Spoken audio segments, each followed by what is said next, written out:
And we're live, beaming to you live and directly from Sydney, Australia and Pennsylvania in the United States.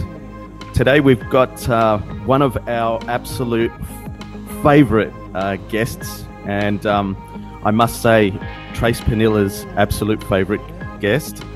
She's really been looking forward to this one. Now today we've got Mr. Christian Sundberg from the United States with us, and the topic of discussion for the day is quality of intent, which is a fundamental spiritual topic. So we're really looking forward to going deep with Christian on this one today. Christian, welcome back onto the Awakening Point. How are you, sir? Michael, thank you so much for having me, sir. It's so good to see you again. Likewise, my friend, likewise. Audience numbers are already starting to climb, so it's great seeing everyone joining us. It's 8 o'clock in the morning here in Sydney. What time is it over there in the United States, Christian? 6 p.m. 6 o'clock. Perfect timing, perfect timing. And Christian, for those who are watching this for the first time and don't know who you are, could you please just share a little bit about yourself, your journey, and what you're about with the audience? Sure. Just being very succinct, I'm a 38-year-old man at the moment in Pennsylvania, USA.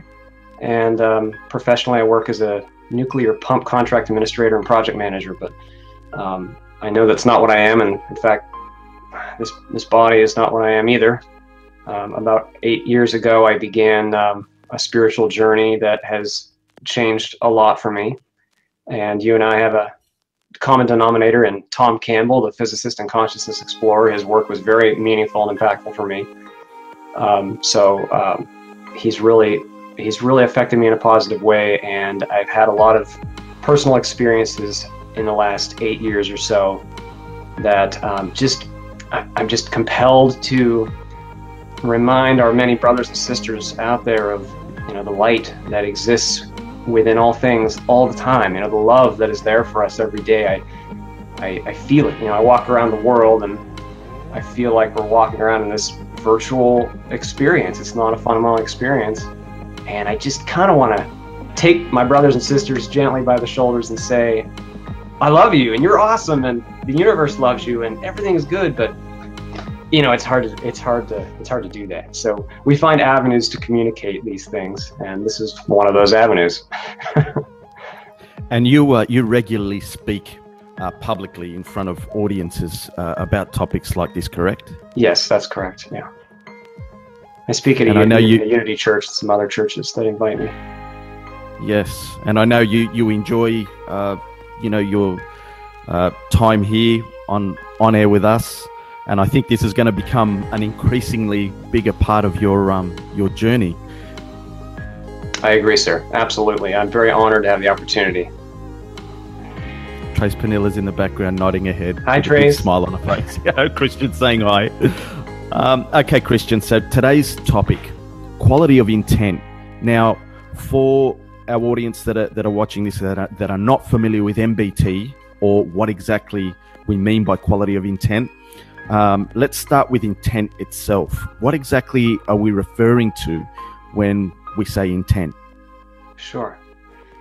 So before I get into that, I just want to say to anybody who's listening today, no matter what circumstances you are in your life, no matter what's going on, no matter what pain you're experiencing, no matter what hardship, no matter what constraints, no matter what's happening, you are completely and totally loved and celebrated, and you are not alone.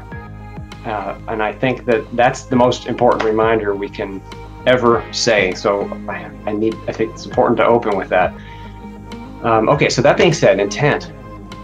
So in order to put intent in a context, I think we need to go really big to the big picture for a moment, and very broadly speaking, attempt to identify, at least with words, what's going on with reality.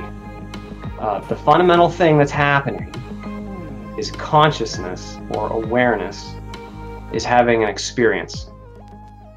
We can use the word consciousness, awareness, spirit, or life maybe even, or spacious presence or beingness. There's actually no word that can identify what we really are. You know, the spirit is completely transcendent. It transcends all forms, so there's no label that we can really use. But that thing that is, that consciousness that exists, is the fundamental thing, the fundamental substance of all of reality.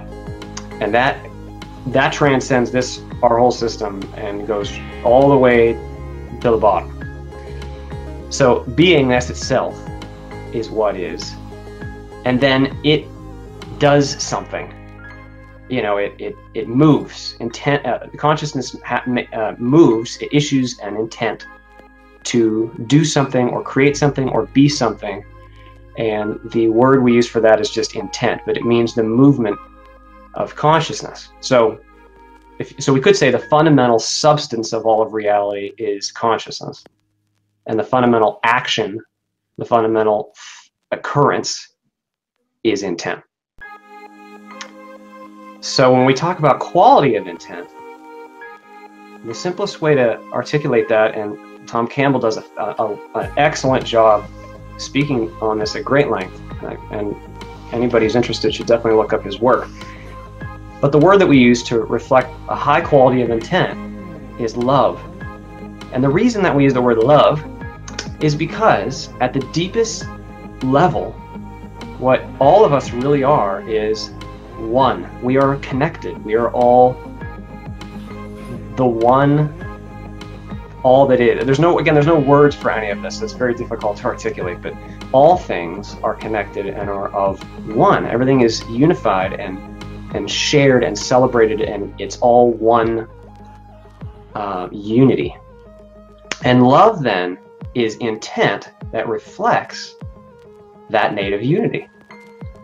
Whereas the opposite that we use, the word we use is fear. Fear-based intent is intention that is driven by the concern of the self, or segregation, separation, reduction. Whereas love is the word we use for that which unifies, connects, creates, builds up. So what happens is, as spirit, we are connected to everything. We are totally free and totally full of joy and love, but we seek to participate in creation. And when we do that, when we come to be human, we take this huge vibrational step away from that unity in experience space. We're not actually separate. We're never actually separate. Right now, you and I are completely connected to the one. But as we are having the human experience, we feel separate.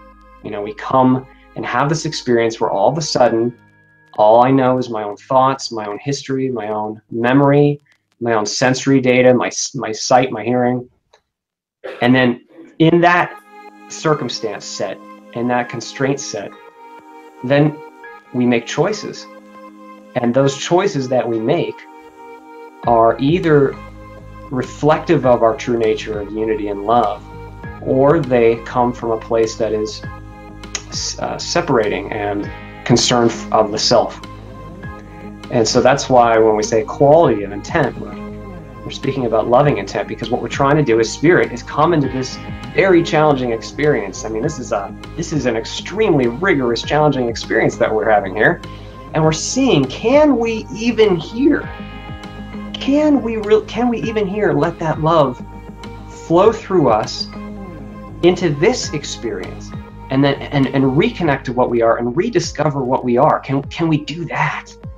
You know, and that is an amazing challenge and opportunity. And when we do that, there's this expansion that takes place, because now the one moves vibrationally. Just, it's very, this is almost impossible to describe, but it expands into this new dimension in consciousness space that it has been able to now act lovingly within and be lovingly love within.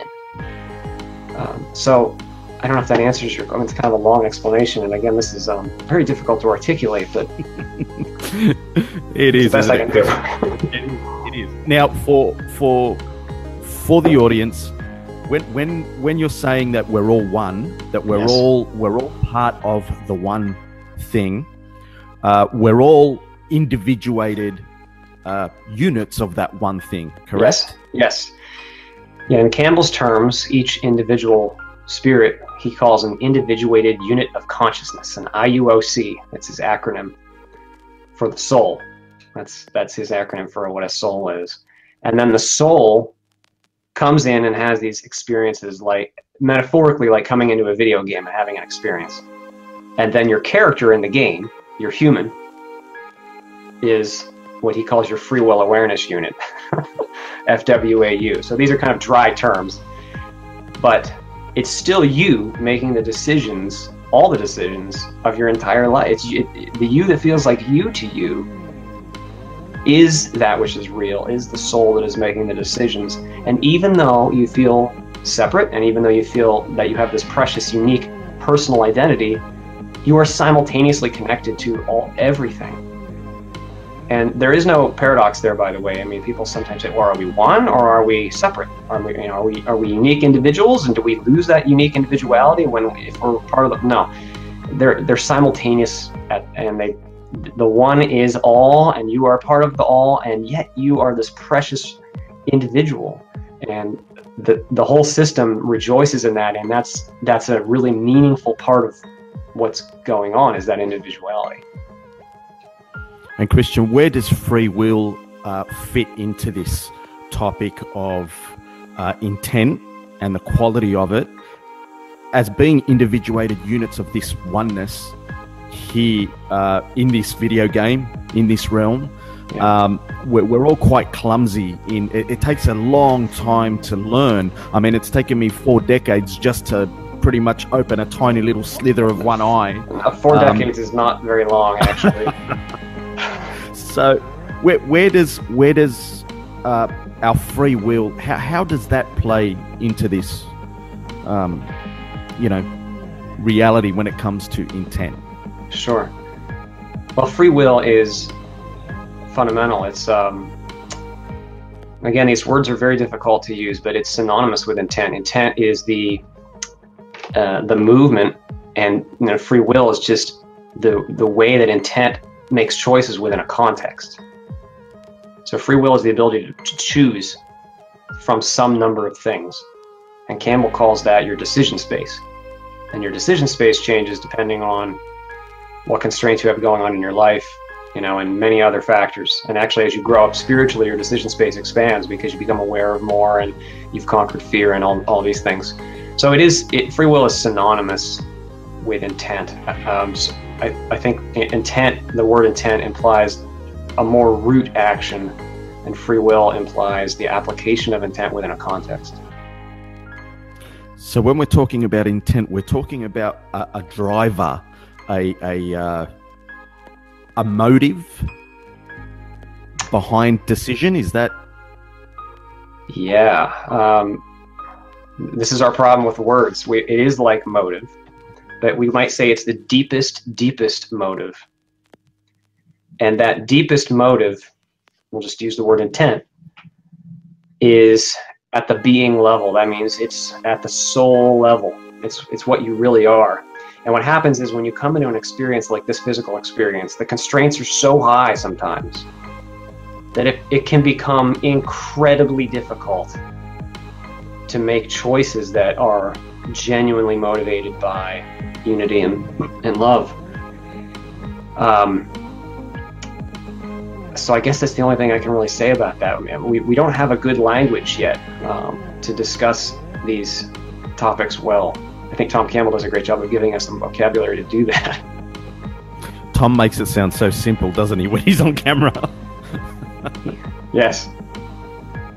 So Nathan has just popped up a question saying, is there a difference between intent and purpose? Oh, I love it. I love that question. Yes, I'm going to say yes, because the soul has intent, and then when it sets unintent, it establishes a purpose. So for one, we tend to think of one lifetime, so if you come into a life and you may have a purpose for that life. I happen to have pre-birth memory, and I know why I came here, and I'm aware of my primary purpose. And that primary purpose was established from an intent at the being level. So are they the same? I wouldn't say they're the same, But I would say that purpose is more like a reflection of an intent set by your higher self, by your soul, that you then seek to fulfill. We do set goals, love goals, or growth goals, we could say, for ourselves before we come, and we can call that purpose. And as far as our decision space goes, Christian, you touched on the concept that as we overcome fear, as we become like more loving, that our decision space grows. So we have more options available to us. How does intent kind of facilitate that? That's a really good question. As intent is loving, as we issue intent that is actually from love, and this is getting into some really broad and some complex topics, but there are divine laws in place, both in our local reality and in the higher realities, that help facilitate us, so that as we issue that intent, we tend to grow up. In Campbell's terms, we tend to evolve. Part of those laws include systems like ours where pain happens. So when we're talking about decision space increasing, I want to make the point that it's not just, there is immediate increase in decision space when you overcome fear, but I'm thinking in a more broad sense about the fact that as a spirit who's going to live when your body dies, the opportunities available to you and the potential available to you grows commensurate to and in accordance with the intent that you've been able to bring forth into this reality experience. Is that helpful? Yes, yes. Okay. It's a very powerful topic. I know it's broad. I know. I think part of what happens though is that, so I want to bring it a little more specific, because we're talking about intent, but most of the time, all of us are so fearful that we can't even locate what our intent really is. A lot of the times we have so much fear and so much fear is the best word. We have yet not evolved to handle our given constraint set optimally. And as we do that, we tend to fall into the waiting arms of our ego's story. Okay, so our ego will tell us something. It takes all these pieces of information we've learned over a lifetime, and it sets up the story about us. Okay, this is who you are, and this is what gives you value, and this is your power. You can do that. I noticed you have power here. That's good. Let's focus on that. Your ego goes through a whole lifetime establishing usually a very rigorous framework.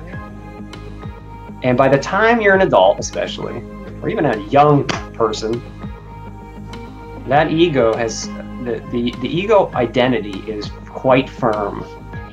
And so the deepest intent can get lost.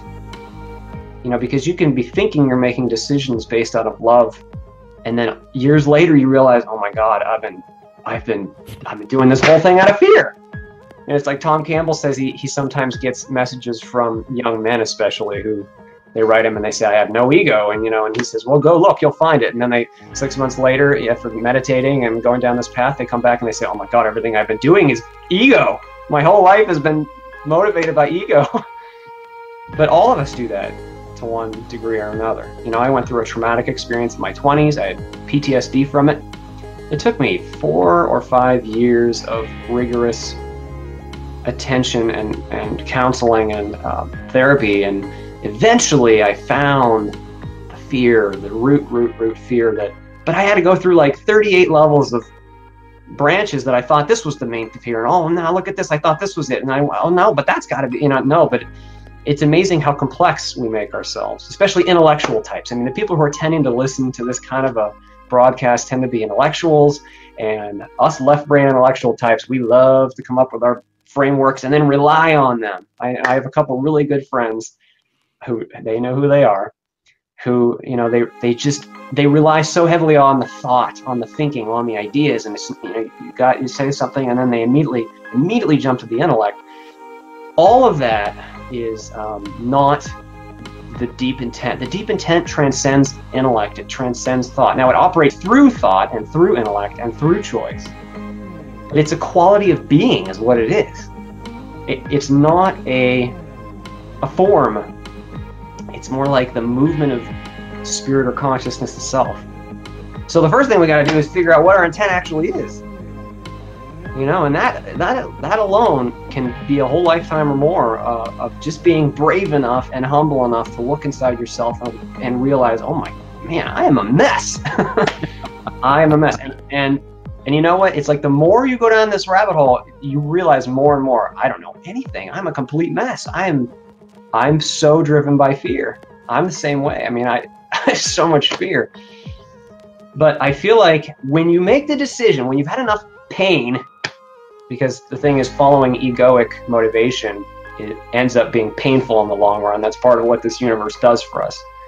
Okay, it forces us to be uncomfortable when we're driven by fear. And so eventually, when we're sick of being afraid and we're sick of being in pain, and when we're ready, we begin to search. Sometimes it happens in spurts, sometimes it happens all at once. But to those who are listening, if this sounds like something that resonates with you, a simple thing that I highly recommend is meditation. And Michael and I were just talking about meditation before this broadcast started. It's not actually an action you can sit down and do, but you have to start it as an action. You start by spending the time using your intent to focus on something neutral so that you can slow down the momentum of your thoughts sufficiently so that you can actually spend time with the present moment itself. And as you go through that process, bit by bit, you begin to become aware of the illusory nature of your own thoughts and how they're empty.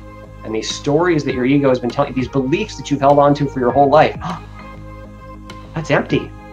And it takes a lot of courage. But the thing is, the spirit wants to help us when we're really ready. So this is it. This is what we're here to do. So we get the support, you know, and you will get that guiding nut. If something is triggered in you when you hear this and you meditate, you usually get some kind of a small nudge of some kind somewhere along the line to kind of lead you down that path.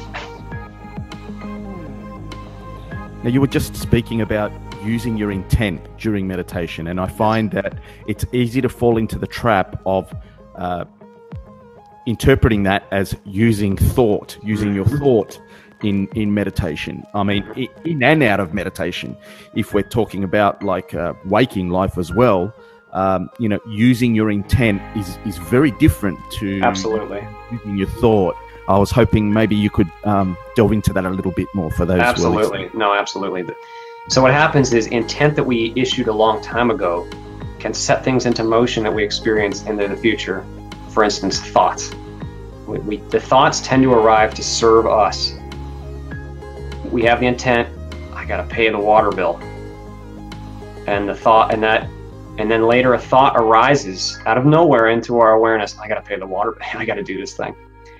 That's a really simple example and quite crude, of course, but thought is a form that's taking place in the mind. And the first part of meditation is just slowing down, just being able to focus your attention on one neutral thing, because that thought can be coming at you so fast that you just can't even, and you can go through 10 minutes and be thinking about lunch and bills, and all of a sudden about 10 minutes are up and you realize you weren't doing anything. That's normal. Don't be discouraged if you experience that. Instead, every time you realize you've been thinking, oh, I just spent 40 seconds thinking about the wall or whatever, just gently use your intent to focus back on the neutral object. And what you're doing is you're releasing your grasp on these forms that you think are so important bit by bit. And it takes practice, but it's definitely worth doing. Steve has just popped a question up there for you, Christian. Can you read that, or you want me to read it out for you? Yeah. I've struggled for some time in my life about why I cannot stay on the mountaintop, so to speak, spiritually. I know now that the mountain never moved. It was my thought that had wandered off. Okay, this is awesome, and this could be a whole conversation that we can have in the future. The movement that takes place in us is, of course, not distance. There's no such thing as distance. I know that sounds crazy. There is no distance. There is only experience happening, and there's an experience of distance. So what Steve is referencing is a distance in vibration, in consciousness space. And I remember when I accepted this life, oh, that plummet from that connectedness down to the body is it's crazy what a big distance there is vibrationally between there and here. And near-death experiencers will articulate that too. You know, they say that all of a sudden they crashed down into the body and they were so small and dense and heavy. So, but the thing is, even the body is just an experience. It's not a fundamental thing. It's a very rigorous experience, but it's just an experience within a set of rules, so to speak, that are taking place in spirit and consciousness. So what we can be aware of is that as we buy into thoughts, usually we're buying into a perception that is not in alignment with our fundamental nature. So if we think something that is fear-based, we think negative about ourselves or about our life or the world. You know, that's the big one lately. Everybody seems to be so, not everybody, but many people seem discouraged by the state of the world, and they then apply this meaning in their own minds without even realizing it. Oh, the world is screwed. You know, they just do this. And as soon as you do that, what's happening is you're vibrationally distant from the truth, which is that all is well, all is joyful and free and full of love. Oh, but I don't buy into that right now. Right now I feel that I am shameful, or I am powerless, or I am in pain, or whatever. And when we do that, that meaning that we buy into immediately creates a distance vibrationally. Now the body has a part of this too. There's biochemistry, and the biochemistry is a part of the constraints, the rule set of the physical. You know, I have certain biochemical issues, and so it's easy to like when, you know, if you have depression, for instance, it's very easy to listen to the depression. The whole world looks gray, so guess what? The thoughts that show up, they start appearing gray too, you know, to match. But that is all happening within consciousness as an experience. And of course, there's not one thing anyone can say to send you back to the mountaintop. That's not what we're here to do.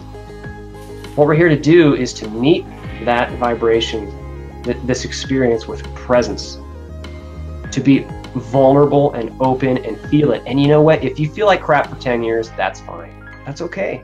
Because as soon as you accept that very acceptance is a form of surrender, and you will immediately feel better. It's usually when we're resisting reality that we don't feel good. We feel pain, and we're not on the mountaintop. I don't like this reality. Look at this world around me, or look at my body. Look at how fat I am, or look at, I have to go to work, or, you know, whatever it is. We look at this thing that I don't like. But reality itself, and this is a big one, but reality itself, it exists as a result of the divine laws of the Great Spirit, in the words of Silver Birch, the guide. In other words, as crazy as it appears, you can trust reality. What's going on in reality is that you and I have fear, and you and I are not yet optimally evolved to do our best to love each other. That's what's happening. That's what we're here to experience and to heal. And there is great reason for hope. And one other point I'll make about that as we tie intent into this. When you bring a loving intent into this reality, when you meet even a simple interaction with love, and I mean the simplest interaction. I mean, you're at the grocery store and the person in front of you is having a bad day, and you smile.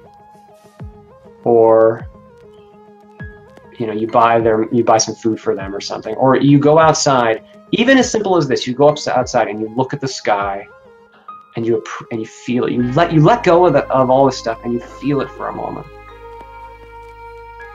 That even those small things, what you're doing is you're allowing that vibration of love and acceptance to come through you into this reality frame, and it changes the whole thing. So do not be discouraged, because every single one of us has great power in the simplest of ways, and in big ways too, to bring love here, and that affects the whole system. It helps the whole net vibration to move up. And then the other players, that we're all connected. They may not be consciously aware of it. Some are. They may not be consciously aware, but when that happens, it gives permission to all the other players to also open up, let the love in. And so that's an encouraging message, and because we have a world that's just inundated with this message of fear and consumerism and all that. That's all distraction. You don't need to worry about any of that. All you need to do is meet your experience with love and presence. And that's a lot harder to do than it is to say. I know. I work on it myself, but it's a message of empowerment. And it's your intent that does that. You choose. You decide, I'm going to love this person. I'm going to do something for this person. Or I'm going to allow myself to be wrong in this moment. Or I'm going to be vulnerable. That's a huge one. How many of us are not vulnerable? How many of us go around every day just trying to protect ourselves? You know, we don't even know it, but we establish all these, we work so hard to not face our own pain that we spend a huge amount of our time listening to the stories of the ego and telling ourselves whatever we need to hear. But when you decide, you know what, I'm done with this, and you just meet yourself, meet the present moment, meet the person next to you with presence and openness and vulnerability, that it has a profound impact. Christian, do you think that an average person with an average quality of intent that's living their life, yeah, is do you think it's a common thing for a person like that to work this sort of stuff out themselves over time, or do you think it's more common where there's a big intense event that shocks them to start that journey? I don't know, but I personally intuit that everybody is different, and it depends very much on the characteristics of the spirit, the history of the spirit, how they handle experience, and what their experience is. So it could be any of the above, but I will just say that in general, over time, there are systems in place that do encourage us all to grow up. And that's actually one of the reasons why a physical experience doesn't go on forever, because a lot of people get kind of stuck. You know, they reach a certain point and they do grow, but they might get totally, pigeonholed into something. So starting over can be helpful. But yeah, it can happen in any way. I think that the important point to mention there, though, is the common person is very much guided and does have very much power. It's just so many common people in our world feel powerless and feel alone, and they're just struggling to survive. I mean, once you turn into an adult here, our society is pretty ruthless about just hammering you to get you to survive, earn money and buy food and all, pay the bills. And anyway, you know how all that is. But still, there is great potential for every single person.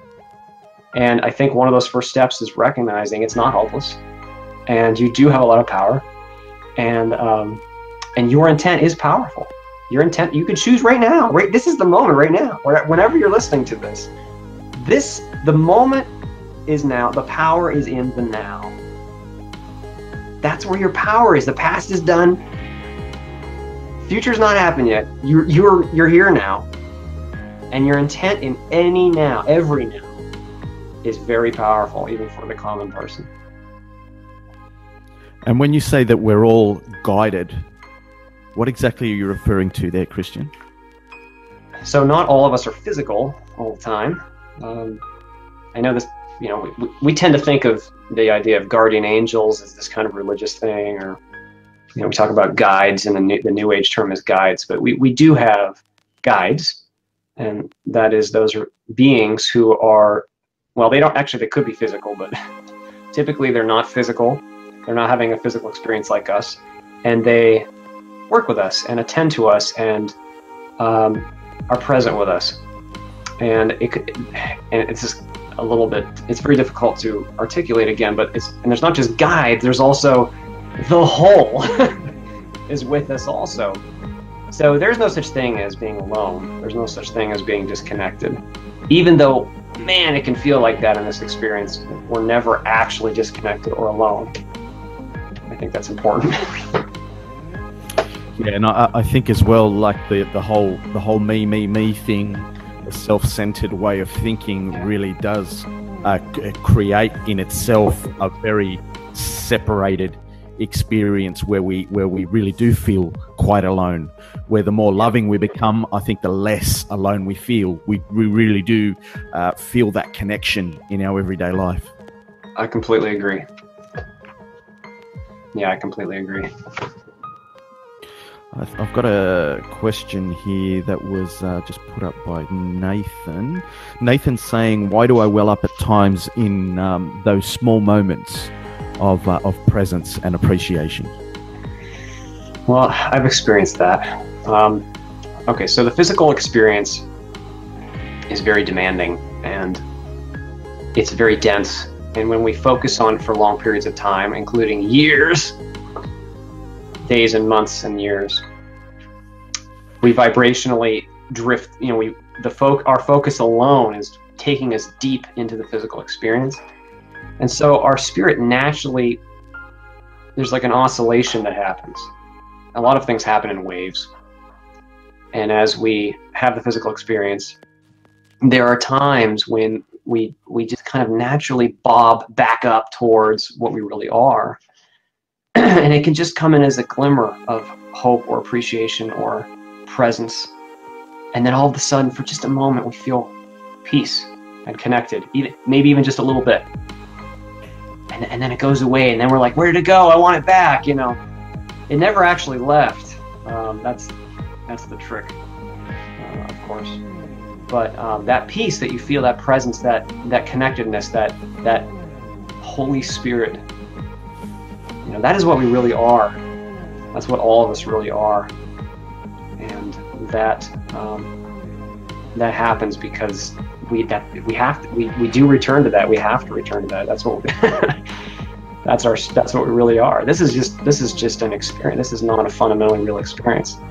You know, if you have a few non-physical experiences yourself, I mean, literally, this world is not a fundamental experience. It's just your consciousness can be all of you can be in a completely different experience, and there are many layers to that.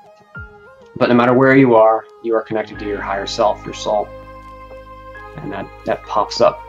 Especially when you're like doing something that you appreciate or love, like beauty. You know, if you look into nature, look at the sunset. Oh wow, you know, I feel that. Why do I feel that? Well, because you're appreciating the beauty. Gratitude is a great resonance. You know, gratitude immediately lifts your vibration up. You can't force gratitude. You can't be like, I'm going to be grateful for the sunset. But when you look at the sunset and you appreciate it, you know, you feel this openness, because that gratitude is close to the unconditional love that is native to us, that unconditional love that we miss and yearn for and want to return to, but we've never lost.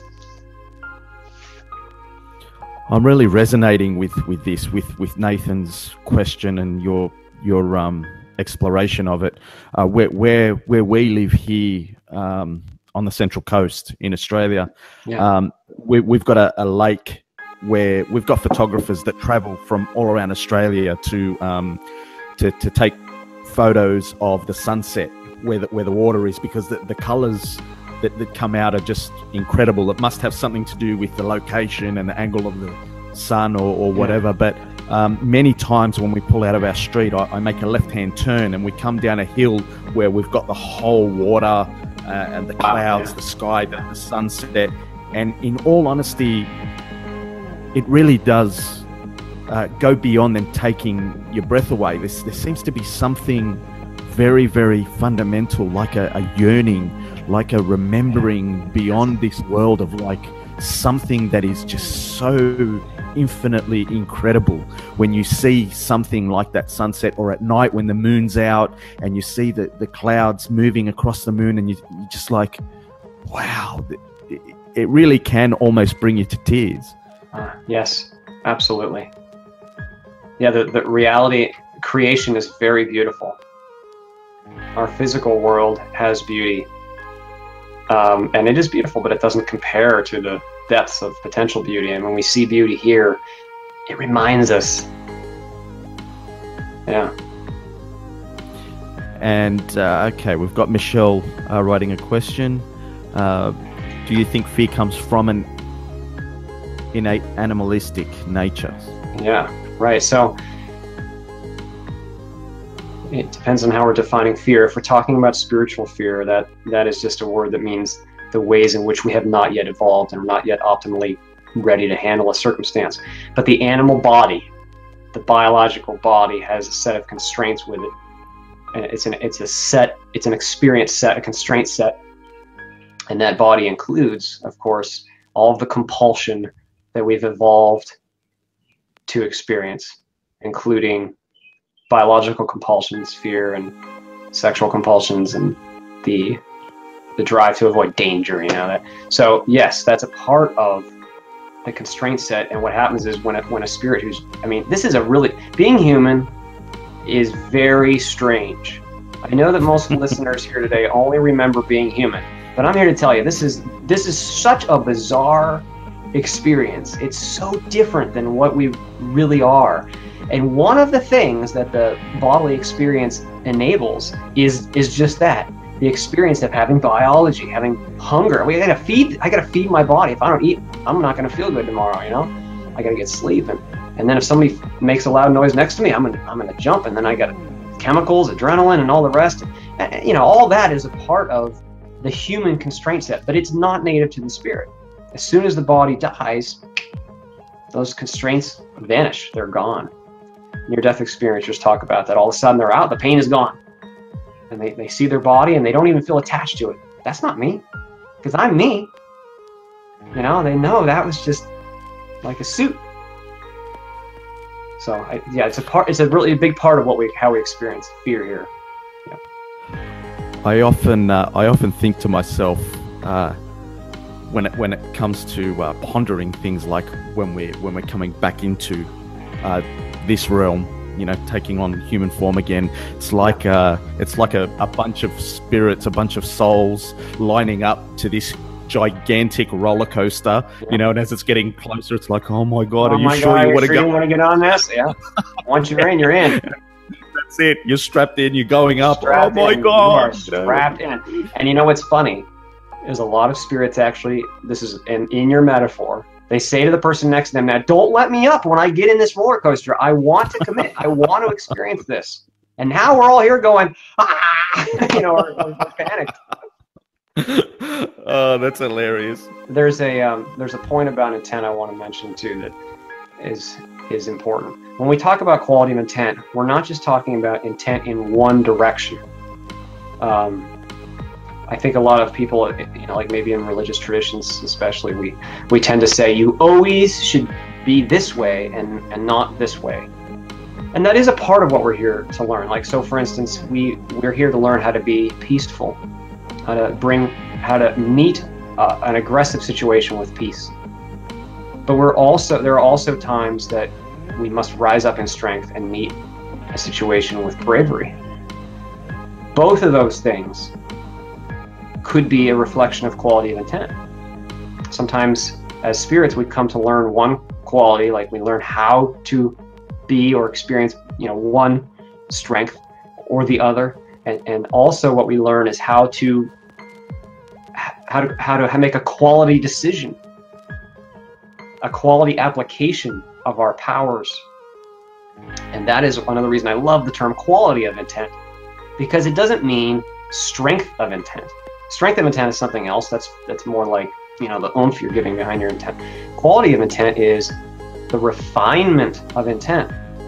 And each of us can refine within many different scopes and scales, but we like things to be easy for us. We like it to be, oh, wait, this book says I should do these 5 things. I'm doing those. That's it. 5 things. I'm doing those 5 things.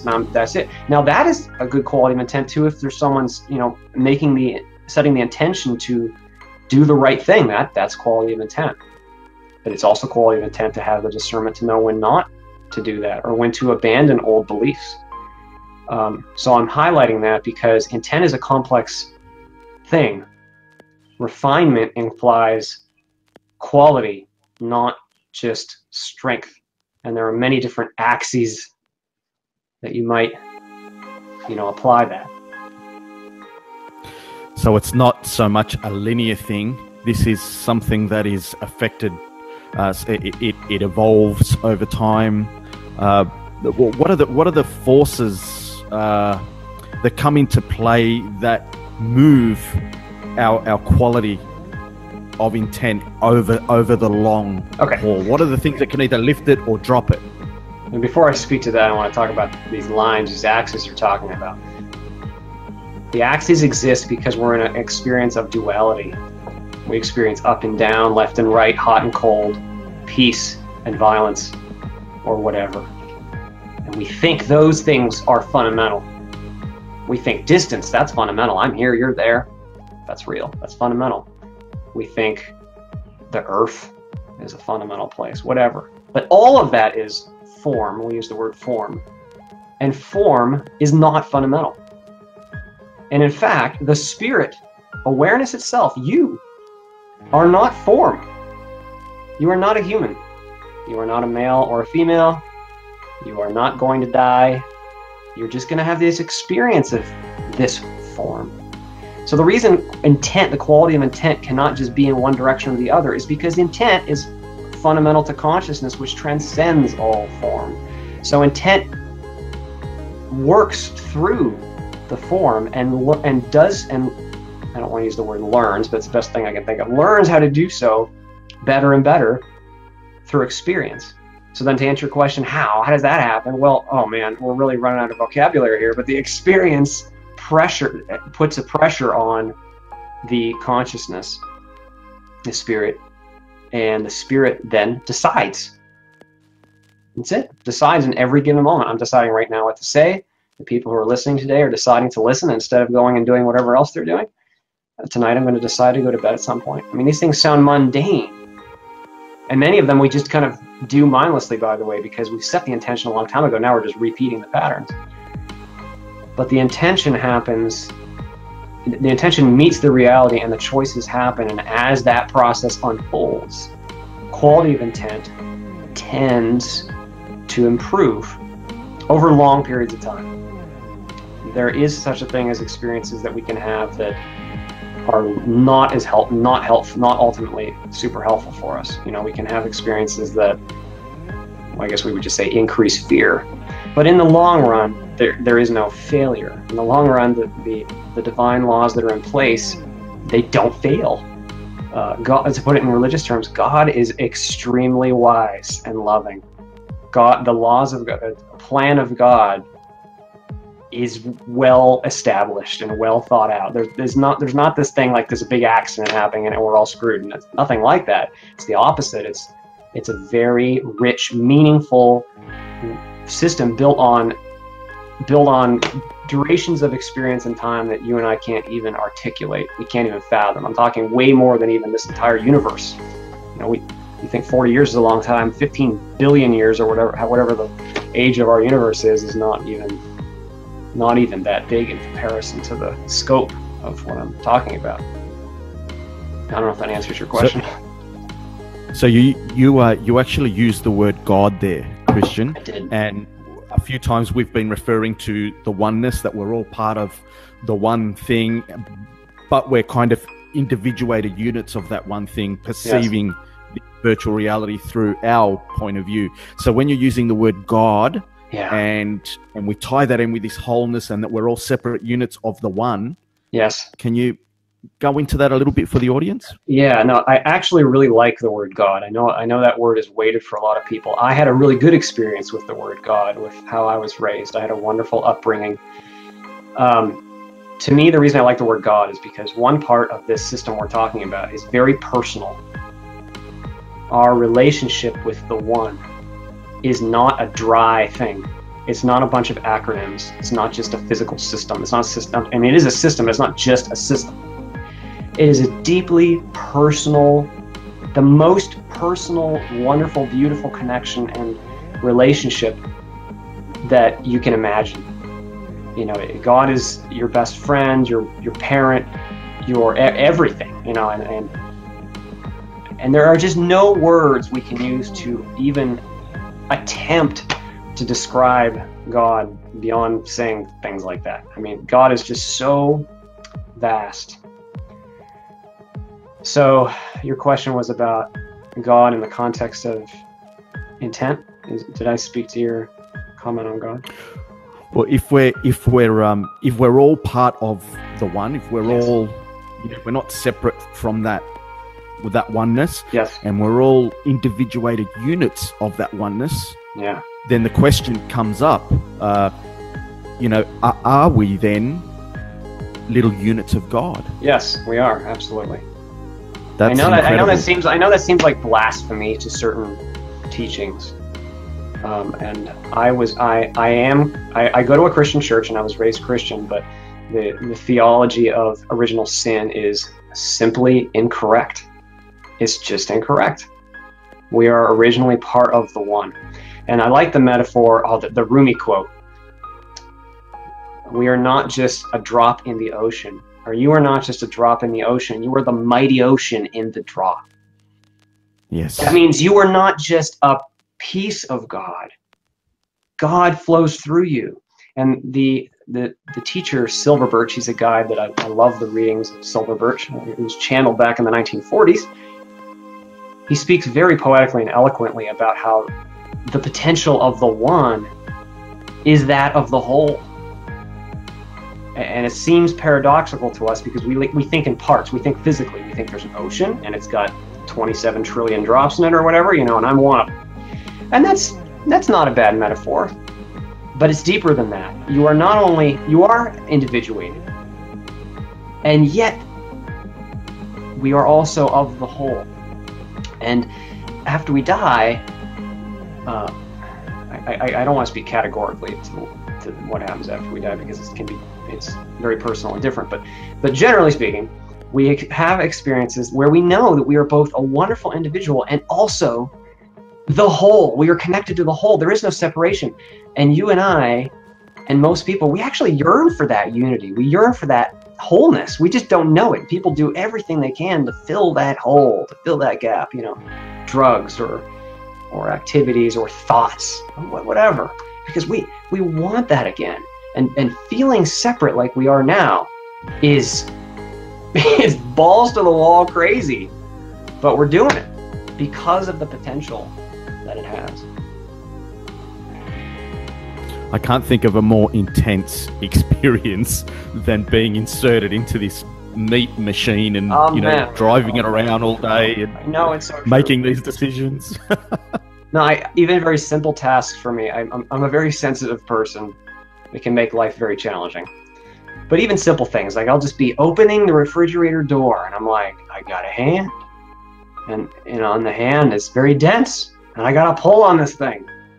It's not hard, but the experience is so foreign to me. It's like, it's just, and then pain, of course, and then restrictions. Like I want to do more than my body generally permits. My body has certain limitations, but that's part of my journey, is working with those limitations, meeting my experience with some presence.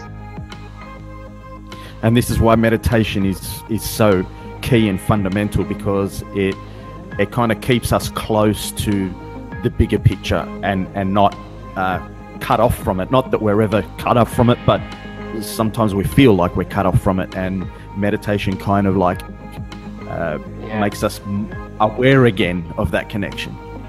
Yes. What happens is when you let go of the physical, the wholeness that you are naturally rises back to the surface.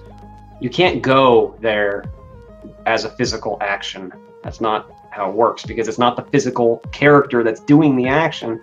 Rather, you simply let go, completely let go, accept, open, be present with the present moment, just be. And that gives that native light a chance to come up and rise up to you in the surface. There's one other point I want to make, as long as we're talking about all these cool multidimensional things. Okay, so we're talking about quality of intent, and it still sounds kind of abstract because we like thinking physical. We got object, we think objects, we think money, we think age, we think numbers, we think like that. But intent itself is perceivable in other reality systems. It has a perceivable, it has a tangible quality. and a loving intent is it has the most beautiful sound to it. I don't know how else to describe it. And I'm only mentioning that because we tend to think, oh yeah, intent, I don't see anything. Well, the physical, might not see it directly in the physical because that's the rules of the physical. We got some hard rules. But the physical is not really what's going on. The physical is just part of what's going on. On the deeper levels in consciousness space, every single intent, every thought, every motion of consciousness has a tangible quality. And because there's no distance, by the way, this is why when people lose someone they love, a loving thought of that person connects that person to them. And I've heard several guides in channel. So I'm not always recommending channel sources. There are some that aren't so great, but in the few that I respect, several of them have mentioned how to the non-physical, a loving intent, a loving thought is like a beautiful wave or sound that comes in from afar and connects them to us, and they can be there in a blink and visit us, because intention is the primary movement. So that's why once you've meditated sufficiently and you're not focused on the physical, your intent is all you need to go somewhere else or to experience somewhere else or to connect to somebody else, because that's the primary action. But anyway, I'm just highlighting that because I think when we talk about intent as an idea, it sounds abstract, but it's not abstract. It's a genuine thing. It's a tangible thing. It's just not physically visible. I think the way you just explained it then is terrific. Just that letting go, surrendering of everything, and allowing it to come up. That's definitely I've experienced that so many times in the last year. Really resonate with that explanation. Thank you. So Christian, we've got Sarah that's asking, can we actually communicate with God? Yeah. Okay, we like answers that sound like yes or no. The short answer is yes, absolutely. Because you are connected to God. There's nothing that can separate you from God. Never, ever, ever. You cannot be separated. It is not possible, because that would be you can't not be you. Now the question is, when you talk to God, are you hearing something back? Are you seeing a response that you recognize as a response? I think that's really what many of us think when we're talking about communicating with God. There is never a thought or intention that does not have an effect. So if you truly intend to reach out and connect with God or the Spirit, there is always a response. But it is not always perceptible. And I think that's all I can say about that, because I hate to keep going back to meditation, but you have to feel it within yourself, and and it helps to do so in a way that's not primarily intellectual, because the mind is the portion of not the mind, the human mind, the human's set of thoughts is a part of the local character, and so it's not always there. It can appear there. But often if you let go of all that and just feel deep within you, the deepest parts of you are connected to God. So there is always that presence there available to you. The thing is, you have to be brave enough and humble enough to actually hear it when it comes. Whatever that message is, you got to be ready. Because I remember a time a few years ago, I had been meditating, and I was in a great place, and I was like feeling really confident, and I was in this state of awareness, and I said, okay, I'm ready. Show me anything, I'm ready for the next step. And I was shown the deepest, darkest pit within myself. And the nudge was, jump in there. And I was like, whoa, anything but that. Anything but that is terrifying. I'm just pointing that out because the Spirit knows better than we do. It has a better vantage point. God is infinitely wise and loving, unconditionally loving. And that loving presence knows that we're okay, even though we rage and scream. And that loving presence, we have to be brave enough to listen to what it has to say. And that's not so easy sometimes. I'm definitely still working on that myself. I have a long way to go. You know, it's funny what you just recounted there.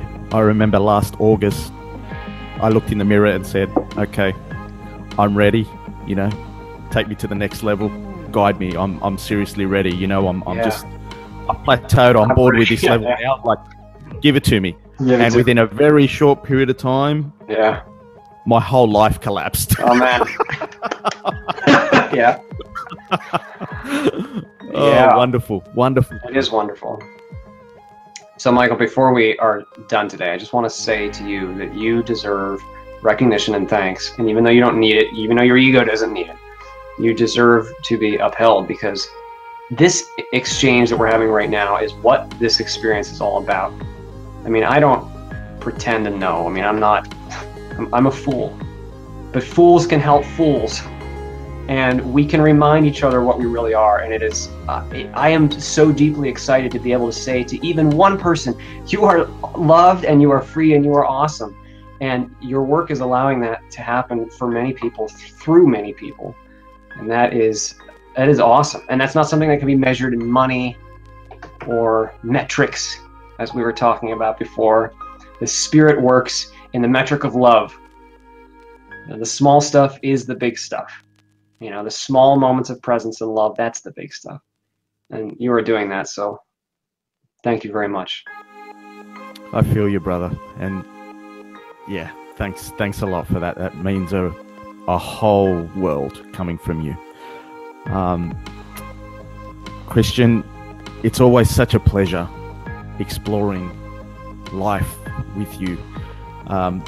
Until the next time that we get you back on, what's a final message that you can leave with our audience when it comes to intent, quality of intent, and how this can help them?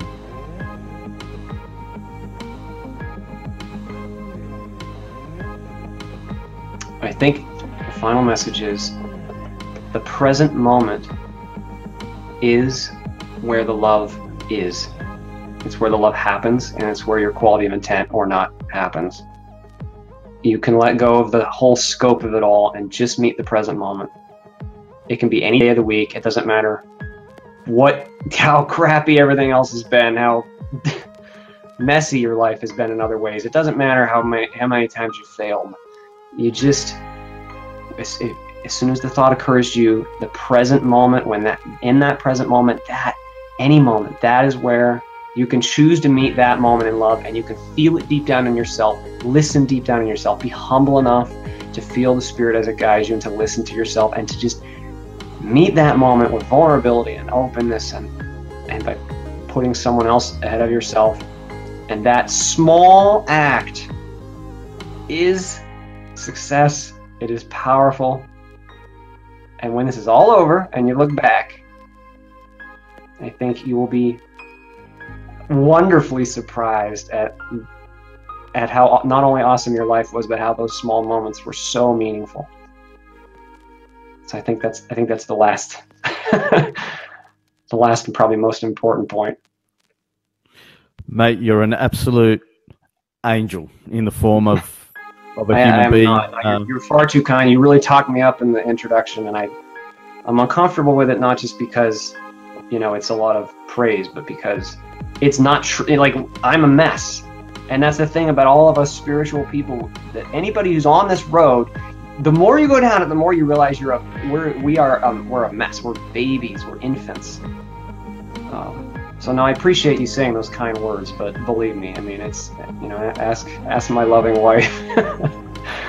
I have a great many challenges every day, as we all do. And all I can say is that all of us are in this together, and we have a lot of reason to hope, and we just need to continue to be there for each other, like this. That's what it's all about, isn't it? Amen, brother.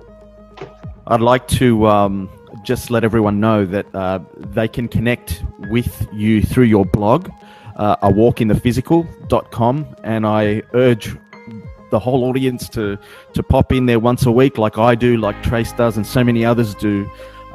Christian writes a blog around about once a week, always fundamental, always inspiring. You've got a real way with words, and just your general transparency, love, your honesty, Christian. It's you're a star. My wife absolutely adores you, and all of our audience has been so excited about being on this thing today with you. Thank you. And I really, really look forward to to having you on the show again, and as a regular for the audience, because I really do feel from my heart that you inspire people in the right way. When I say inspire, I really mean help in the most pure and loving way. I'll just say one last thing.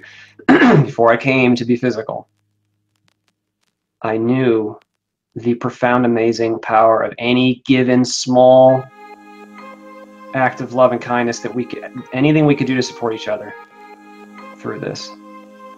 So this kind of thing, reminding each other of what we are, this is the bread and butter. And I'm so honored to have the opportunity even just to have one person be helped at one moment. And you are helping a lot of people, Michael, so thank you so much. I already look forward to the next time. Please tell your beautiful wife that I said hello, and that my kids are still talking about Australia because it's summer here and winter there, and they think that's pretty cool. So thank you very much, Michael. No, I really deeply appreciate it. It's just such a profound honor. Thank you, sir. Thank you very much, Christian. Brother. Really, really appreciate having you on again. Thank you.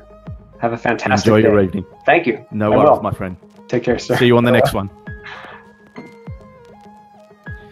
And folks, there we go. Another beautiful exploration of the heart, of truth, big truth, with Christian. I'd like to say a personal shout out to a very good friend of mine and Christian's, Jan. Jan, hope you're having a good day today. And, Jan's just going through a couple of challenges at the moment. And, I'd like to just send a heartfelt hug to you, my brother.